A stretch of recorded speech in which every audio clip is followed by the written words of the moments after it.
বছরের প্রথম দিনই দলের প্রতিষ্ঠা দিবসে তৃণমূলের গোষ্ঠী কেন্দ্রে রণক্ষেত্র হয়ে উঠল ভাঙড়। এই হচ্ছে সেই ছবি আপনারা দেখতে পাচ্ছেন। পতাকা তুলতে গিয়ে নিজের ঘরে আক্রান্ত হলেন আরাবুল ইসলাম।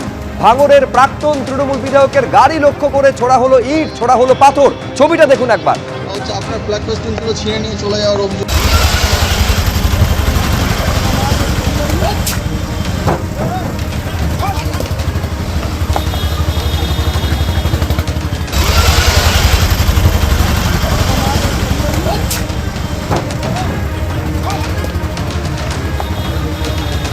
পাশাপাশি দুটো ছবি আপনারা দেখতে পাচ্ছেন। একদিকে যখন আরাবুল ইসলামের গাড়ির ওপরে হামলার ঘটনা ঘটেছে, একেবারে কংক্রিটের চাঙড় দিয়ে পর্যন্ত হামলা চালানো হয়েছে। এই হচ্ছে আরাবুল ইসলামের গাড়ির পেছনের কাজ। একেবারে আরাবুলের ছেলে হাকিমুল ইসলামের গাড়ির পেছনের কাজ আপনারা দেখতে পাচ্ছেন ভেঙে চৌচির হয়ে গিয়েছে। তার গাড়িতে পর্যন্ত ভাঙচুর চালানো হয়েছে।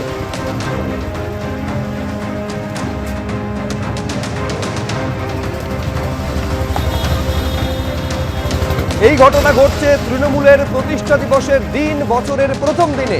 আরাবুলের সঙ্গীর গাড়ি লক্ষ্য করে উড়ে এসেছে কংক্রিটের চাঙড়, আর সবটা ঘটেছে পুলিশের উপস্থিতিতে। ক্যানিং পূর্বের তৃণমূল বিধায়ক ও ভাঙড়ের পর্যবেক্ষক শওকত মোল্লার অনুগামীরা হামলা চালিয়েছে বলে অভিযোগ। পুলিশের সামনেই এই গুন্ডামি চলেছে। দেখতে পাচ্ছেন যে মুহূর্তে গুন্ডামি চলছে, পেছনে পুলিশের গাড়ি দাঁড়িয়ে রয়েছে, পুলিশের সামনে এই কাণ্ড ঘটেছে।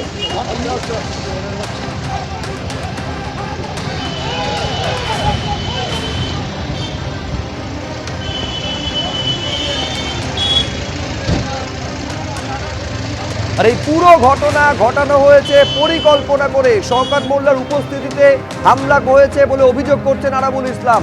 তিনি বলছেন যে এই সব করে আরাবুলকে ভয় দেখানো যাবে না। কি বলছেন আরাবুল ইসলাম দেখুন।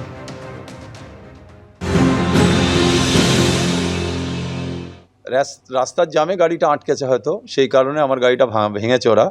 তবে একটা কথা বলি, গাড়ি ভেঙে আরাবুল ইসলামের উপরে আক্রমণ করে আরাবুল ইসলামকে তৃণমূল থেকে হটানো যাবে না। যেহেতু অভিষেক বন্দ্যোপাধ্যায়, মমতা বন্দ্যোপাধ্যায়ের নেতৃত্বের প্রতি আস্থা রেখে আমি যতদিন বেঁচে থাকবো ততদিন তৃণমূলের ঝান্ডা, মমতা বন্দ্যোপাধ্যায়, অভিষেক বন্দ্যোপাধ্যায়ের নির্দেশ আদেশ মেনে ততদিন আমি চলবো। যারাই গাড়ি ভাঙুক আর আমার উপরে আক্রমণ করুক, এটা পরিকল্পনা করে করেছে। শওকত মোল্লা নিজে 6 লেনে বসে আছে আর আমার উপরে হামলা হচ্ছে।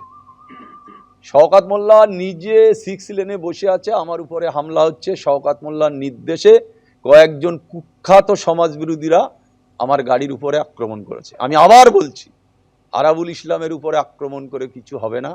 আরাবুল ইসলাম যতদিন বেঁচে থাকবে, মমতা বন্দ্যোপাধ্যায়, অভিষেক বন্দ্যোপাধ্যায়ের নির্দেশ মাথায় করে ততদিন তৃণমূলের ঝান্ডা ঘাড়ে নিয়ে বহন করবে।